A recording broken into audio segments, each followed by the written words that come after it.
We have a problem. Ladies and gentlemen, we have problems. There is no way around this. There is no way to sugarcoat this. Based on two things that have transpired in the last 24 hours. Ladies and gentlemen, we have a problem. We have a problem. Hey guys, it's Ogs. Welcome to the channel and thank you for watching. You know, this topic is very sensitive. It's politics, and my channel is not about politics, but it's almost impossible to separate politics with sport because of what is happening right now between Ukraine and Russia. Let me first of all send my peace and love to everybody affected by this conflict. We don't need this. We don't want to see our brothers and sisters losing their lives because of conflict. That's all I can say. So, many decisions are being made at the moment, and that could affect my team, Chelsea Football Club, because the owner is accused of some dealings that involves politics that I don't want to discuss here because I don't know much about it, and that could affect Chelsea Football Club. Unless you've been living under a big rock, you might know by now that the UK Parliament are asking for sanctions toward Roman Abramovic and other Russian businessmen. I don't know what kind of sanction they're gonna get here. I don't know for what reason. I don't know if Chelsea are gonna be affected by the decision, and that is very complicated even to explain. But remember the visa situation, the work permit that they were taking too much time to give to Abramovic, and he decided to go to Israel. So he can come to UK just to visit but not to work. So he can't stay in the country for more than 6 months.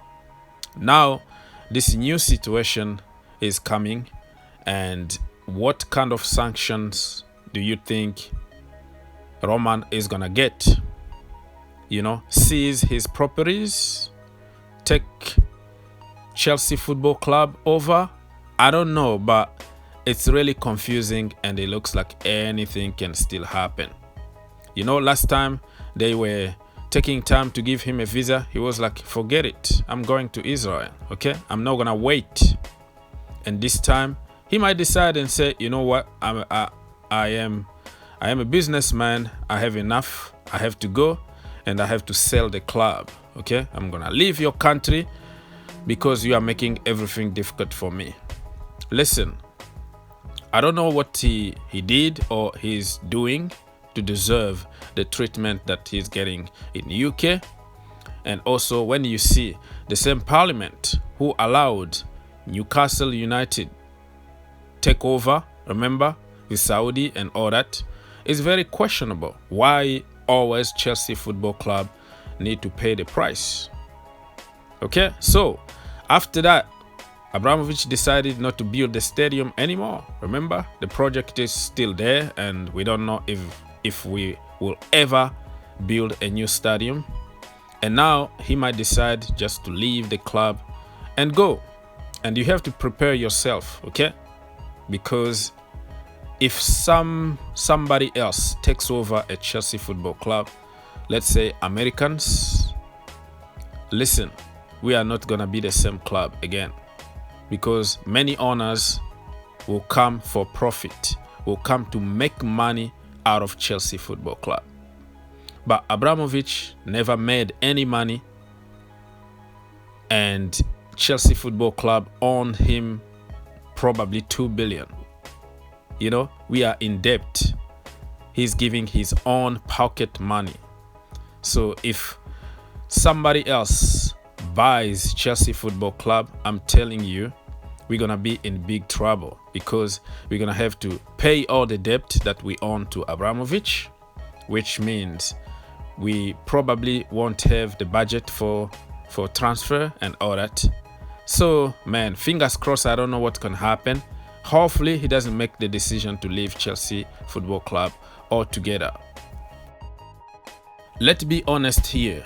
Without Roman Abramovich, I don't think Chelsea was going to be big in the international level the way we are today. So we have to be grateful and say thank you so much for everything that he has done.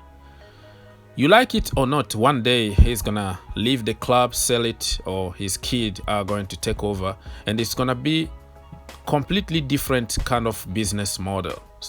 So like I said, I'm gonna keep it football. I'm gonna try to avoid anything politics here.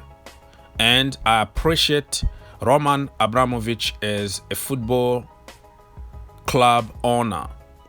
I think he's the best in the business. I think he's helping the community. He's creating a lot of jobs around the world, not only in the UK. He's participating to the economy. He's fighting for all kind of discriminations around the world, working with different groups, working with medical people for the pandemic and everything, spending a lot of money really to help human being.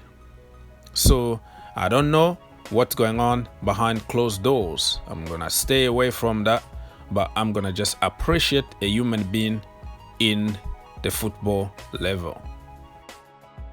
One MP, the Labour MP Margaret Hodge, asked the Prime Minister why Roman Abramovich, the Chelsea owner, was not being sanctioned. According to expert legal advice I've seen, there are serious flaws in the new sanctions regime. It may not affect oligarchs close to Putin who do not hold an official position in a company or own less than 50% of shares. It's too narrow in defining the individuals it covers. Unlike US legislation, it's limited in how we can sanction Russian government officials, and the definition of government of Russia excludes the legislative branch like the Duma. That means that kleptocrats who have stolen from the Russian people and support Putin would not be caught. Of Navalny's list of 35, only 13 would be caught. Abramovich, Usmanov, Timchenko or Deripaska would escape. Will the Prime Minister look again at the sanctions regime so that, in the words of the Foreign Secretary, nothing is off the table? I thank her very much, and I think that I understand her concern, but I believe that she's in error in what she says, because we can certainly target members of the Duma. Abramovich is already facing sanctions, and in the announcements that I've made today, Gennady Timchenko, to whom she just referred, is specifically targeted. He's on the list. She's just mentioned him. He's on the list, as is Boris Rottenberg and Igor Rottenberg. And these are people who are very close to the Putin regime. But as I said to the House, they are just part of the first barrage.